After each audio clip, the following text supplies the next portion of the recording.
Would any of you advise a client to defy a federal court order?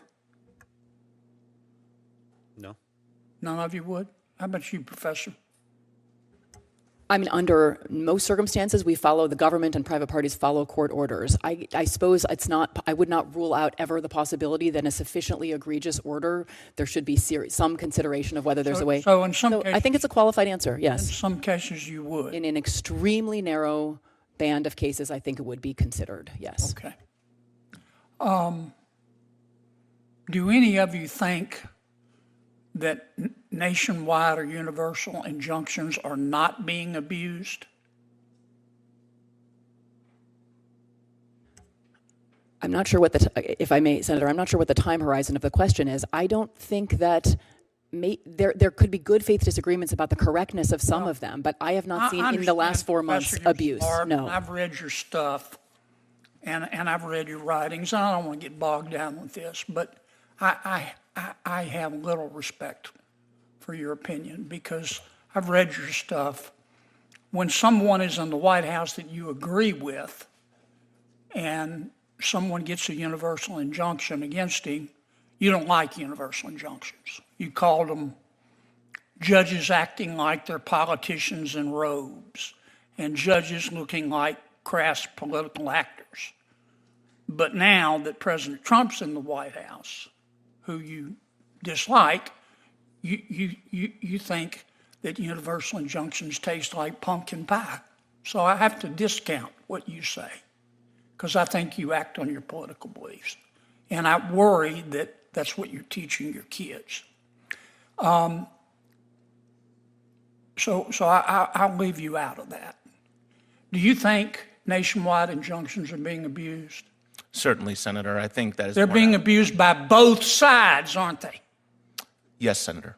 Both Republicans and Democrats are forum shopping, aren't they? Certainly. Professor, do you disagree with that? I think both sides are abusing them. I agree. Okay. Both sides. Yeah. There are no clean hands here.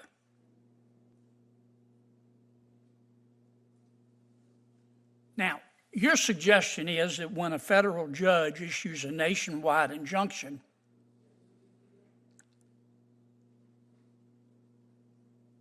there should be an automatic stay and an expedited right of appeal. Is that right? Yes, sir.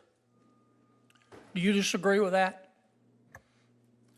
I haven't given enough thought to have a position on it, Senator. I suspect, Professor, your answer will be it depends on who's president.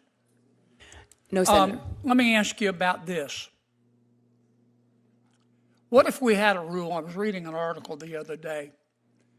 I'm not suggesting it. I just want your opinions. That said, if a president, any president, issues an executive order, let's say, that clearly violates settled Supreme Court precedent, that a federal judge can't issue a nationwide injunction. For example,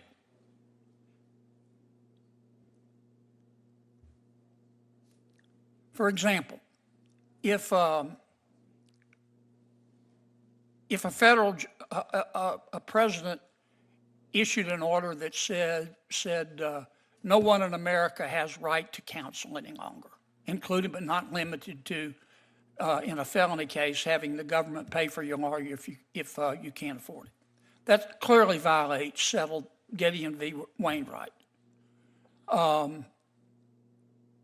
In that case, a judge has no authority or does have authority to issue a nationwide injunction. But in a case where the law is unclear, a judge should refrain from that. Now, obviously, we'd have to trust our judges, but we're supposed to be able to trust them anyway. What do you think about that? I don't agree with that, Senator, because I think universal injunctions transgress the limitations under Article 3, even if the underlying merits are clear. I happen to agree with you. I don't think there's any basis under Article 3, under Supreme Court precedent, under the English common law for nationwide injunctions. I think politicians have helped judges, and many judges are politicians, to just make it up. And many of them are like Professor Shaw here. If they like the president, they're against nationwide injunctions. If they don't like the president, they're for him. Professor, let me ask you this while I have you. On April 22nd, 2024, you said there are some members of the Supreme Court that are evil. Which justices were you talking about? I'll take it your word, Senator. I don't recall using that word, but All right, here's what you said. You were talking about the majority opinion in Muldrow v. City of St. Louis. You said, quote, Justice Kagan, will she be able to control the opinion's future distortion by her evil colleagues? Probably not, end quote. Who were you talking about? sir, I'm very skeptical. If it's a transcription, it was probably a transcription error. I do not think I said. No, you said it. Why don't you own up to it? Which you call some of the members of the Supreme Court evil. Now, which ones do you think are evil? I would have to refresh my recollection. I've been very critical You're of some embarrassed members of the that you Supreme made Court. that statement, aren't you? I'm You're an told, officer Senator, it of the doesn't sound court. like something that You know I what would I'm say. embarrassed at? That you're teaching our kids. I don't refer to Supreme Court justices as evil in did, the right here, in the classroom, on sir. your podcast, April 22nd, 2024. Okay, well, Big as Dallas. And you're an officer of the court, and you're here advising us to be respectful to federal judges, and you say they're evil members of the United States Supreme Court? Gag me with a spoon.